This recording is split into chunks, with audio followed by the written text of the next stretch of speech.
Nama Rabi'ah Al-Adawiyah radhiyallahu anha sudah tidak asing lagi di kalangan kaum sufi.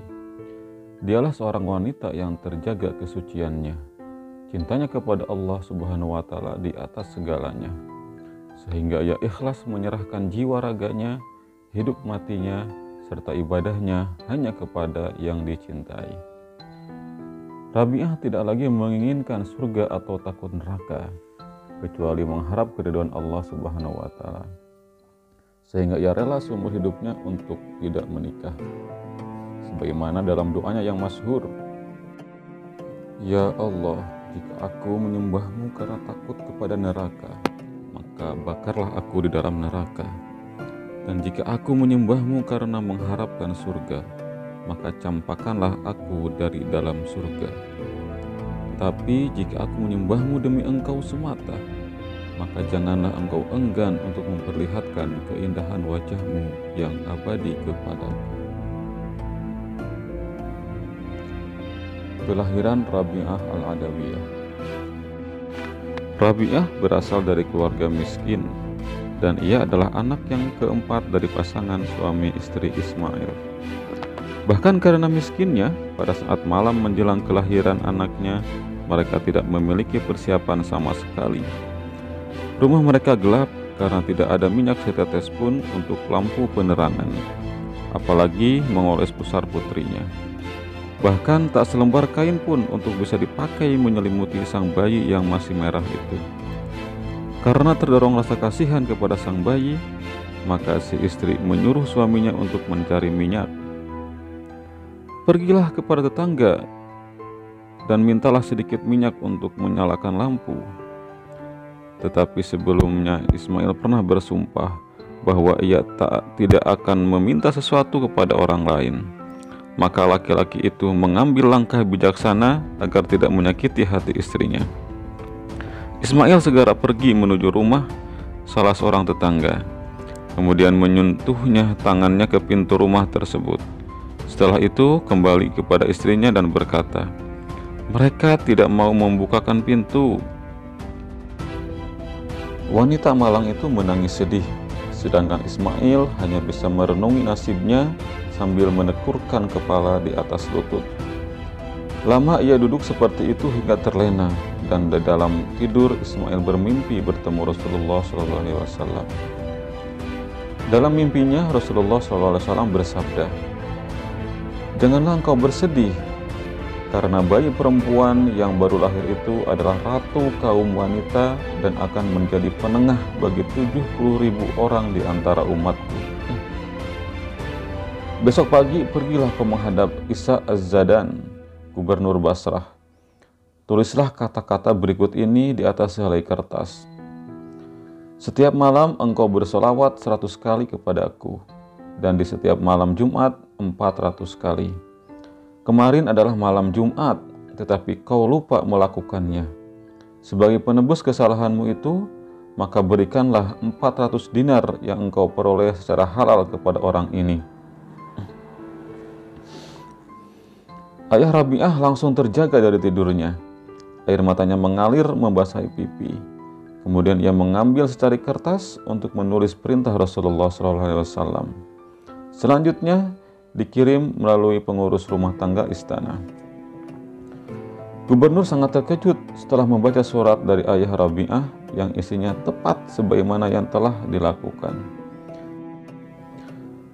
Ia segera mengambil uang sesuai jumlah yang tertulis pada surat tersebut, kemudian berkata kepada pembantunya, "Sebagai ungkapan syukur kepada Nabi yang telah mengingatkanku, maka berikan uang 400 dinar ini kepada Syekh, ayah Rabi'ah Al-Adawiyah, dan sampaikan kepadanya bahwa aku mengharapkan kedatangannya untuk dapat berkenalan. Namun tidak pantas seorang seperti engkau datang kepadaku. Akan lebih baik jika aku yang datang dan menyeka pintu rumahmu dengan janggutku ini. Demi Allah, aku mohon apapun yang kau perlukan, maka katakan saja kepadaku."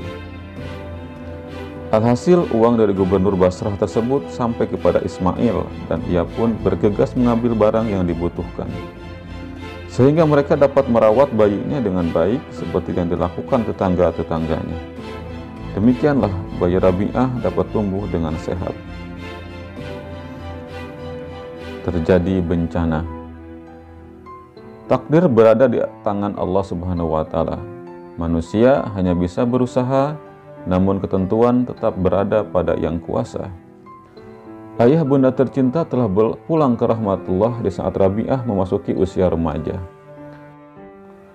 Gadis kecil itu menjadi yatim piatu dan hidup bersama keempat kakak perempuannya. Suatu saat, kota Basrah yang subur itu terlanda bencana.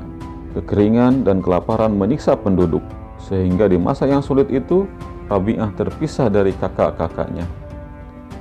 Pada suatu hari, ketika Rabi'ah berada di luar rumah, tiba-tiba datang seorang penjahat. Rabi'ah ditangkap dan dijual dengan harga 6 dirham. Gadis kecil itu dijadikan budak oleh pembelinya. Ia diperintah dengan seenaknya sendiri, bahkan harus mengerjakan pekerjaan berat yang bukan untuk anak-anak. Di hari yang lain, Rabi'ah berjalan seorang diri. Tiba-tiba datang seorang laki-laki yang tidak dikenal. Dengan penuh ketakutan, ia berlari sekuat tenaga. Namun malang tak dapat dihindarkan. Kaki Rabi'ah tergelincir sehingga tangannya terkilir. Gadis itu menangis sambil mengantuk-antukkan kepalanya ke tanah seraya mengeluh. Ya Allah, aku adalah orang asing di negeri ini dan tak mempunyai ayah dan ibu. Aku seorang tawanan yang tak berdaya dengan tangan cedera. Tetapi aku tidak merasa sedih. Aku ingin memenuhi kehendak-Mu dan untuk mengetahui apakah Engkau berkenan atau tidak. Tiba-tiba Rabi'ah mendengar suara yang tak berwujud. Rabi'ah, janganlah engkau berduka. Esok lusa engkau akan dimuliakan, sehingga malaikat-malaikat iri kepadamu. Rabi'ah segera kembali kepada majikannya. Di siang hari ia berpuasa untuk mengabdi kepada Allah, sedangkan malam hari berdoa kepada Allah dengan berdiri di sepanjang malam. Pada suatu malam, majikan Rabi'ah terjaga dari tidurnya. Dan ketika hendak ke belakang, ia melewat di sebelah kamar gadis itu. Sang majikan tanpa sengaja melihat Rabi'ah sedang bersujud seraya berdoa kepada Allah Subhanahu wa Ta'ala. Ya Allah, Engkau tahu bahwa aku ingin memenuhi perintah-Mu dan mengabdi kepadamu. Jika saja aku dapat mengubah nasibku ini, niscaya aku tidak akan beristirahat sebentar pun dari mengabdi kepadamu. Tetapi Engkau telah menyerahkan diriku kepada kekuasaan seorang hamba-Mu. Rangkaian doa yang diucapkan oleh Rabi'ah menyentuh hati sang majikan. Namun sesaat kemudian, kedua mata laki-laki itu terbelalak. Tatkala tiba-tiba muncul sebuah lentera tanpa rantai gantung berada di atas kepala Rabi'ah. Cahayanya sangat menyilaukan, menerangi seisi rumah. Sang majikan jadi ketakutan dan berlari kembali ke kamar tidurnya. Kemudian duduk merenung hingga fajar tiba. Keesokan harinya, sang majikan memanggil Rabi'ah dengan sikap dan tutur kata yang lembut, dan ia memberi kebebasan kepada gadis itu. Rabi'ah berkata, "Izinkan aku pergi, wahai tuan." Sang majikan mengizinkannya. Kemudian gadis itu pergi ke padang pasir, menempuh perjalanan jauh, mencari tempat yang sepi untuk berkhalwat, mendekatkan diri kepada Allah dengan tekun beribadah. Perjalanan ke Mekah. Beberapa lama kemudian, Rabi'ah melaksanakan ibadah haji. Dengan membawa perbekalan yang ditaruh di atas punggung keledai, ia berangkat bersama rombongan menempuh padang pasir yang terbentang luas dan panas. Tetapi ketika berada di tengah perjalanan, keledai yang membawa perbekalan Rabi'ah mendadak mati. Melihat hal itu, kaum lelaki yang berada di dalam rombongan merasa iba. Mereka menawarkan jasa baiknya. "Biarlah kami akan membawa perbekalanmu, wahai Rabi'ah." "Tidak, teruskanlah perjalanan kalian. Aku tidak ingin menjadi beban kalian," jawab Rabi'ah. Rombongan itu melanjutkan perjalanan, meninggalkan Rabi'ah seorang diri di tengah padang pasir. Beberapa saat ia merenung, memandang keledainya yang telah mati. kemudian menengadahkan kepala sambil berseru, "Ya Allah, beginikah caranya raja-raja memperlakukan seorang wanita yang tak berdaya di tempat yang masih asing? Engkau telah memanggilku ke rumahmu, tetapi di tengah perjalanan engkau membunuh keledaiku dan meninggalkanku sebatang kara di tengah padang pasir ini." Binatang yang telah tak bernyawa itu tiba-tiba bergerak dan berdiri. Rabi'ah sangat bersyukur. Kemudian perbekalannya diletakkan kembali di atas punggung keledai tersebut dan melanjutkan perjalanan. Beberapa hari lamanya Rabi'ah berjalan menempuh padang pasir hingga tubuhnya terasa sangat letih, dan ia pun berseru, "Ya Allah, aku sudah letih. Ke arah mana yang harus aku tuju? Aku hanyalah segumpal darah, sedangkan rumahmu terbuat dari batu. Ya Allah, aku mohon tunjukkanlah dirimu." Allah menjawab dalam sanubari Rabi'ah, "Wahai Rabi'ah, engkau sedang berada di atas sumber kehidupan 18.000 dunia. Tidak ingatkah engkau, Musa telah bermohon untuk melihatku dan gunung terpecah menjadi 40 keping. Karena itu, merasa cukuplah engkau dengan namaku saja." Rabi'ah terdiam. Ia merasa malu atas permohonannya yang berlebihan itu. Dan bisikan Allah dalam hati itulah yang disebut warid. Mendapat perlindungan. Suatu malam, Rabi'ah berada di sebuah tempat yang sunyi, jauh dari keramaian dan tak seorang pun yang menemani. Wanita itu merasa sangat letih setelah menunaikan sholat, sampai ia jatuh dan tertidur. Demikian nyenyak tidurnya, sehingga Rabi'ah tidak merasa kalau matanya berdarah karena tertusuk ilalang di tikar yang ditiduri. Secara diam-diam, seorang penjahat datang dan masuk ke dalam tempat itu untuk mencuri cadar yang dipakai Rabi'ah. Untuk mencuri cadar tersebut tidaklah sulit karena yang empunya tengah tidur pulas. Namun, setelah berhasil mengambilnya, si mencuri menjadi kebingungan. Ia tidak lagi melihat jalan yang dilewati untuk keluar dari tempat itu. Semua jalan seakan tertutup. Si pencuri segera mengembalikan cadar tersebut kepada pemiliknya yang masih tidur. Dan seketika itu, ia dapat melihat jalan untuk keluar. Niat jahatnya muncul lagi. Ia mengambil cadar Rabi'ah dan bergegas meninggalkan tempat itu. Namun begitu hendak keluar, mendadak ia tidak menemukan jalan untuk keluar. Perbuatan yang serupa itu terjadi hingga 7 kali, hingga terdengarlah suara, "Hei manusia, tidak ada gunanya engkau mencoba-coba. Telah bertahun-tahun Rabi'ah mengabdi kepada kami, sehingga tidak ada setan pun yang berani menghampirinya. Tetapi kenapa seorang pencuri berani mengambil cadarnya? Pergilah dari sini, hai manusia jahanam. Tiada gunanya engkau mencoba-coba lagi." Jika seorang sahabat sedang tidur, maka sang sahabat pun bangun untuk menjaganya. Janji Tuhan. Pada suatu hari, datanglah 2 orang pemuka agama kepada Rabi'ah dengan perut yang lapar. "Mudah-mudahan Rabi'ah menyuguhkan makanan kepada kita, dan yang disuguhkan tentu diperoleh dengan cara yang halal," kata mereka. Kedua orang tersebut dipersilakan duduk oleh si tuan rumah. Kemudian Rabi'ah menghamparkan serbet dan meletakkan di atasnya 2 potong roti sebagai suguhan. Namun pada saat yang hampir bersamaan, datanglah seorang pengemis untuk meminta sesuatu kepada Rabi'ah. Melihat yang datang adalah seorang fakir miskin, maka tanpa berpikir panjang, 2 potong roti di atas serbet itu langsung diberikan kepada fakir miskin itu. Kedua pemuka agama itu sangat kecewa, namun mereka tidak berani berkata apa-apa. Dan tak lama kemudian, datanglah seorang pelayan wanita dengan membawa beberapa potong roti yang masih panas kepada Rabi'ah.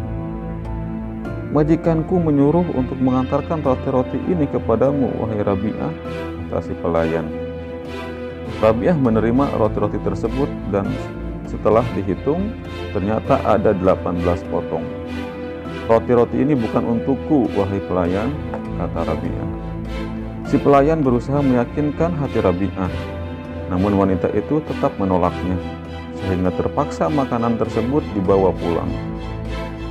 Pelayan itu sambil berjalan menyalahkan dirinya. Ia menganggap Rabi'ah tidak mengetahui bahwa sebenarnya roti itu berjumlah 20 buah dan ia telah mengambil 2 potong sehingga jumlahnya tinggal 18. Si pelayan meminta 2 potong roti lagi kepada majikannya, sehingga semuanya genap berjumlah 20. Roti-roti ini memang telah dikirim majikanmu untukku, kata Rabi'ah sambil menerima makanan tersebut. Rabi'ah menyuguhkan roti-roti tersebut kepada kedua tamunya dan mereka pun memakannya meski masih dalam keheranan. Salah seorang tamunya bertanya, "Apakah rahasia di balik ini, wahai Rabi'ah? Tadi kami akan memakan roti itu, namun tiba-tiba saja kau ambil dan langsung kau berikan kepada seorang pengemis. Dan kau juga mengatakan kepada pelayan tadi bahwa ke-18 roti tadi adalah bukan untuknya. Kemudian kau mau menerima setelah semuanya berjumlah 20 potong." Rabi'ah menjawab, "Aku tahu bahwa kalian datang kemari dalam keadaan lapar. Dan hatiku berkata, kenapa aku harus tega menyuguhkan 2 potong roti kepada pemuka agama yang terhormat? Itulah sebabnya ketika seorang pengemis itu datang, aku segera mengambil untuk kuberikan kepadanya. Dan aku berkata kepada Allah yang Maha Besar, Ya Allah, Engkau telah berjanji bahwa akan memberikan pahala 10 kali lipat. Dan janji itu aku pegang teguh. Kini telah aku menyedekahkan 2 potong roti untuk menyenangkanmu. Semoga Engkau berkenan memberikan 20 potong roti sebagai imbalannya. Sehingga ketika 18 roti itu diantarkan kemari, maka tahulah aku bahwa ada sebagian roti yang dicuri atau barangkali bukan untukku. Jawab Rabi'ah. Berhati-hati. Sebagai seorang wanita yang waro', Rabi'ah sangat berhati-hati dan selalu menjaga dari sesuatu yang haram, terutama ketika hendak menyantap makanan. Setelah beberapa hari tidak memasak makanan, maka Rabi'ah menyuruh pelayannya untuk membuat sup bawang. Namun ternyata mereka tidak mempunyai bawang. Kemudian pelayan berkata, "Aku akan minta bawang kepada tetangga." Tapi Rabi'ah segera mencegah. "Telah 40 tahun aku berjanji kepada Allah, aku tidak akan meminta apapun selain kepadanya. Maka lupakan saja bawang itu." Beberapa saat kemudian, setelah wanita itu menyampaikan pendiriannya, tiba-tiba ada seekor burung meluncur di angkasa dengan membawa bawang yang telah dikupas dengan paruknya. Kemudian menjatuhkannya ke dalam belanga. Rabi'ah menyaksikan peristiwa itu, kemudian berkata, "Aku takut jika semua ini semacam tipu muslihat."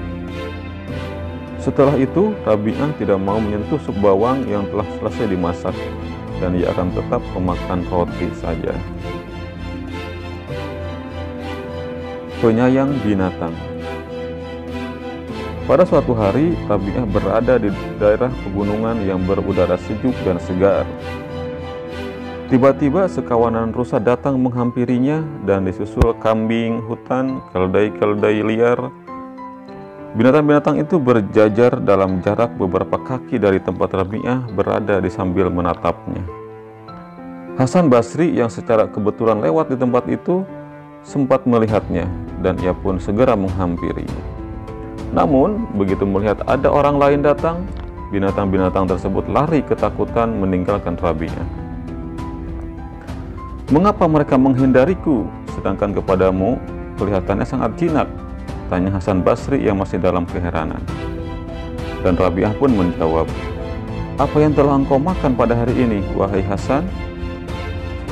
Hasan menjawab, "Sup bawang." Dan Rabi'ah pun menjawab, "Engkau telah memakan lemak binatang, maka tidaklah heran jika mereka lari ketakutan begitu melihatmu." Di atas air dan udara. Di hari yang lain, Syekh Hasan Basri termenung di sebuah jendela yang berada di loteng rumahnya. Lama ia diam di situ, kemudian menangis dengan air mata berderai jatuh ke bumi. Pada saat yang sama, Rabi'ah berjalan di depan rumah itu. Secara kebetulan, tetesan air mata Hasan mengenai pakaiannya. Wanita itu sangat terkejut. Ia mengira ada gerimis kecil. Namun setelah menengadahkan kepalanya, maka terlihatlah di atas sana Syekh Hasan Basri sedang menangis. "Guru, menangis adalah suatu pertanda dari kelesuan batin. Maka tahanlah air matamu itu. Jika tidak, maka di dalam dirimu akan menggelora samudera, sehingga engkau tidak dapat menemukan jati dirimu, kecuali kepada seorang raja yang maha perkasa," tegur Rabi'ah. Hasan Basri merasa tidak enak dengan teguran seperti itu, apalagi yang menegur adalah seorang wanita dengan memanggilnya dengan sebutan guru. Namun ia berusaha menahan diri. Di belakang hari, tanpa sengaja Hasan bertemu Rabi'ah di tepi sebuah danau. Hasan segera menghamparkan sajadahnya di atas air. Kemudian ia berkata, "Wahai Rabi'ah, marilah kita melaksanakan sholat sunnah 2 rakaat di atas air." Rabi'ah menjawab, "Hasan, jika engkau mempertontonkan kesaktian di tempat ramai ini, maka kesaktian itu hendaklah yang tidak dimiliki orang lain." Rabi'ah melemparkan sajadahnya ke udara. Kemudian ia melompat dan duduk di atasnya sambil berkata, "Naiklah kemari, wahai Hasan, agar orang-orang dapat melihat kita." Hasan merasa kagum. Ia menyadari dan mengakui akan kelebihan yang dimiliki wanita itu. Tapi Rabi'ah mencoba menghiburnya. "Wahai Hasan, yang engkau lakukan tadi hanya dapat dilakukan oleh seekor ikan. Sedangkan yang aku lakukan hanya dapat dilakukan oleh seekor lalat. Yang terpenting adalah bukan keahlian semacam itu. Kita harus mengabdikan diri kepada sesuatu yang di atas itu semua."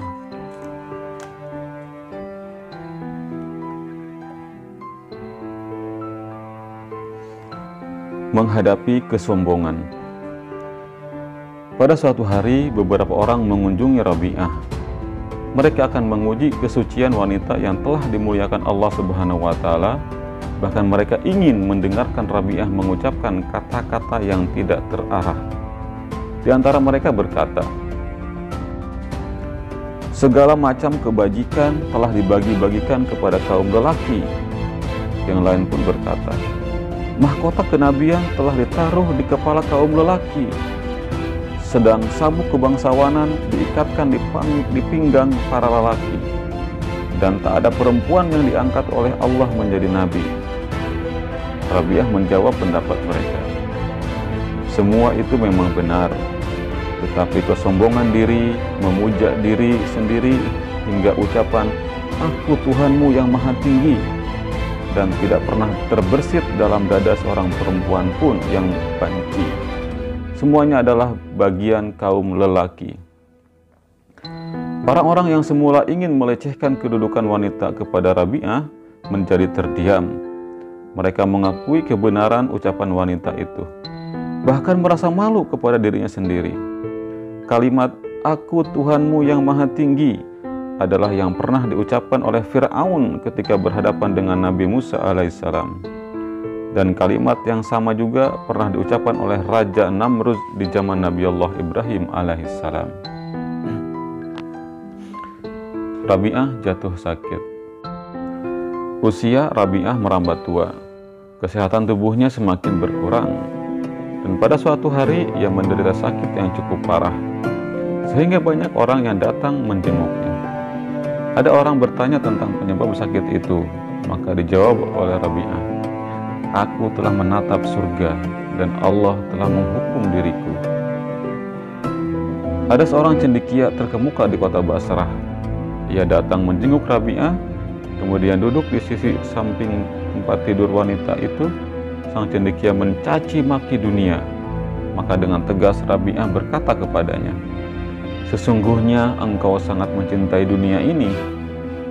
Jika tidak mencintainya, tentu kau tidak akan menyebut berulang kali seperti itu.